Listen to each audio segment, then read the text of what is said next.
जब अधर्म अपने चरम पर पहुंचता है, जब पाप का भार पृथ्वी सहन नहीं कर पाती, जब अन्याय सत्य को दबाने का दुस्साहस करता है, तब स्वयं भगवान अवतरित होते हैं।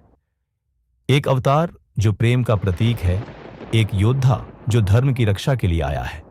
जिस रात आसमान में घनघोर घटाएं उमड़ पड़ी, जब कालरात्रि के गर्भ से एक दिव्य बालक प्रकट हुआ, उस क्षण स्वयं नारायण ने इस धरती पर पदार्पण किया। वह जन्मा तो एक साधारण बालक की भांति, पर उसकी किलकारियों ने अंधकार को चीर दिया। उसकी बांसुरी की धुन ने संपूर्ण ब्रजभूमि को मोहित कर लिया। यह केवल एक बालक की कथा नहीं, यह कथा है उस दिव्य शक्ति की जिसने प्रेम, भक्ति और माया से समस्त सृष्टि को मोह लिया। लेकिन हर युग में अंधकार प्रकाश से टकराता है। हर धर्म रक्षक को किसी न किसी कंस से युद्ध करना ही पड़ता है। जिसने मातृ स्नेह में पला फिर भी विष का पान किया, जिसने कालिया नाग के फण पर नृत्य किया, जिसने अपने भक्तों को बचाने के लिए इंद्र के प्रकोप को रोक दिया, जिसने अपने नन्हे कर कमलों से संपूर्ण पर्वत उठा लिया, वह कोई साधारण बालक नहीं था, वह स्वयं विष्णु थे।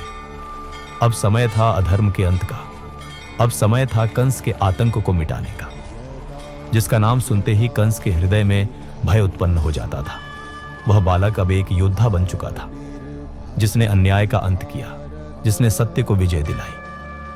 लेकिन यह कथा यहीं समाप्त नहीं होती। यह तो बस आरंभ था।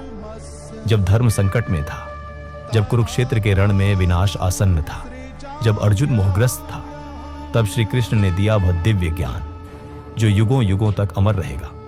यह केवल एक उपदेश नहीं था, यह था सनातन सत्य। यह ज्ञान था गीता का, यह ज्ञान था मोक्ष का, यह ज्ञान था सत्य, धर्म और कर्म का।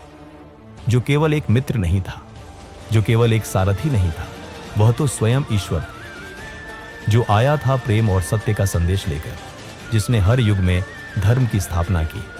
वह श्री कृष्ण थे। यह केवल एक कथा नहीं, यह है युगों युगों तक अमर रहने वाली दिव्य गाथा।